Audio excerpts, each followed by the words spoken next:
Welcome to another episode of The Financially Free Investor, where you will learn information and strategies on how to become financially independent by investing in real estate, something that is not taught openly in our society today.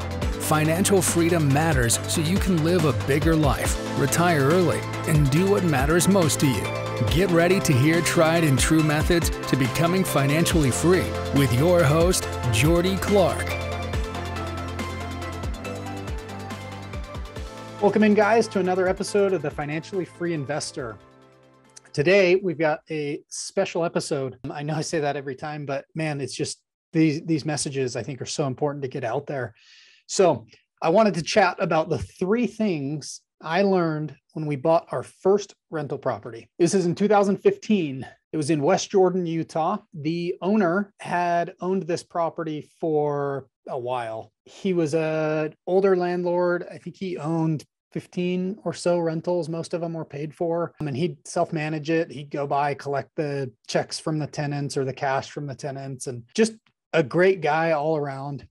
He was probably too understanding. He actually ended up, he was on the news, but he ended up kind of hounding some of his previous tenants to get him money that they owed him. And because these guys were not the greatest people ever, they figured out where he lived and they shot him in the face with a .22 caliber gun multiple times. And he had to have a big reconstructive surgery, went through a lot of stuff. And it was at that point that he realized, like, I'm going to sell my portfolio. I'm done.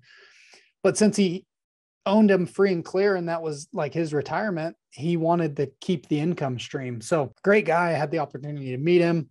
And at the time I was just starting out. Our real estate sales team was representing him selling a bunch of these off. And one of them in particular, I really liked. So I kind of watched it and it wasn't selling. We dropped the price a little bit, wasn't selling. And I finally was just like, hey, would you sell it to me? And I put an offer together and said, hey, here's kind of what I'm thinking for the seller financing. And we went back and forth and I ended up closing on it.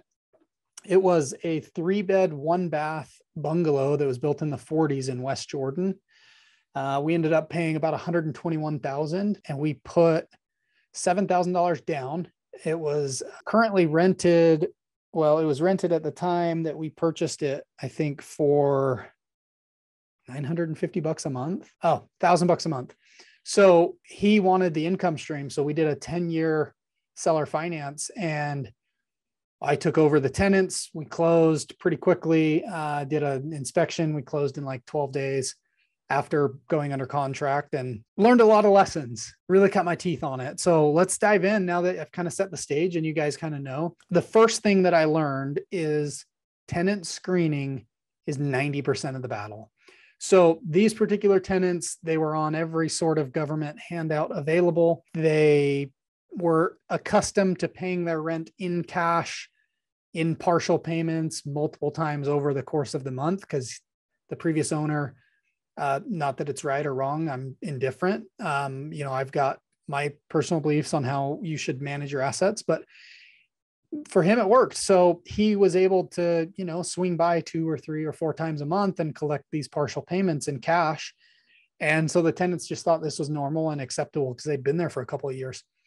So, we showed up and I'm over here like, I think I'm a super smart investor because we just bought this on seller financing and I put next to nothing down. And anyways, they gave me $250 and I was like, no, your rent's $1,000 a month. We need the 1,000. And they didn't like it when I gave them a 3-day pay or quit. So we went back and forth with these tenants for months and finally their lease was up and we eventually just had to evict them. But that's kind of been a recurring theme over and over and over again is, we find these properties that tenants haven't been screened and then you have to go and evict them as you're buying them. And sometimes they have been screened and stuff just changes, which is fine. Like that's life.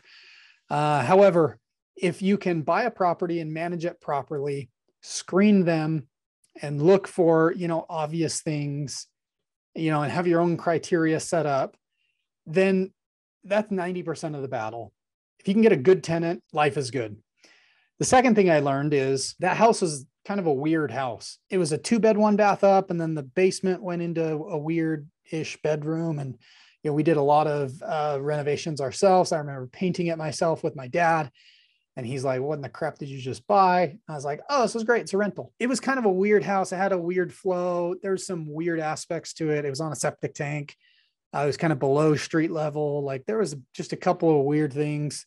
The floors weren't exactly level because it was, 85 years old. Second thing I learned was weird houses attract weird people. So normal people don't go, oh, this is a really weird house. I want to live here. Seems like common knowledge when you're talking about it. But then when you go and you're actually in the heat of the moment and you're buying a deal, you're more concerned about the interest rate or the house or the price than you are the flow and the floor plan and like making sure it's going to be a good asset for the next 10, 20, 30 years. So a lot of the times we'll buy these deals because they're quote unquote deals, right? They're lower list price than another house, but there's a reason for it. So if you can find a good house, doesn't have to be perfect, but good floor plan, good flow, good finishes, then you're going to get good tenants. You're going to get great families that move in for just a few years. And the third thing I learned was that base hits win games. So I didn't get rich on that first property. In fact, we sold that property 18 months later. I shouldn't have sold it, but we did. We sold it 18 months later, sold it for $165,000. Fast forward, so that was in 2016. Fast forward to 2021. So the people that bought it from me held on to it for longer. They sold it for $325,000. And that's the power of real estate. They really didn't paint the exterior. They didn't paint the interior. Oh, they painted the cabinets to the kitchen. But I mean, the flooring that I installed, still there. They just painted the cabinets blue instead of whatever it was before, brown, and kind of made it a little cuter and put a carport on. So, I mean, they're the ones that really benefited. Had I kept that, today, I would still be on seller financing and it would probably be rented for $1,900 a month. And I'd be cash flowing $1,200 a month. So at the end of the day, base hits win games. Even though I should have probably kept this at the time, it made sense to sell it because we took our equity out and we went and built a house that we lived in and that we had to learn some stuff on just personally and in our relationship with my wife. But at the end of the day, it kept us in the game. It got us in the game. Had I never done that first deal and learned these lessons, in the future, when we really started accumulating properties, I probably would have tried to self-manage everything instead of just handing it over to a property manager. And, I would have just continued to buy weird houses, but ever since that first one, like I literally made every mistake in the book. We buy a lot better now. So, and I'm sure in 10 years, I'm going to be saying, something very similar that should have held on to everything that we sold. But at the end of the day, it's a means to an end. And as long as you're continually in the game, that's what's important. So with that being said, I hope that you guys took a lot away from the three things that I learned when we bought our first rental, which are 1, tenant screening is 90% of the battle. 2, weird houses attract weird people. And 3, base hits win games.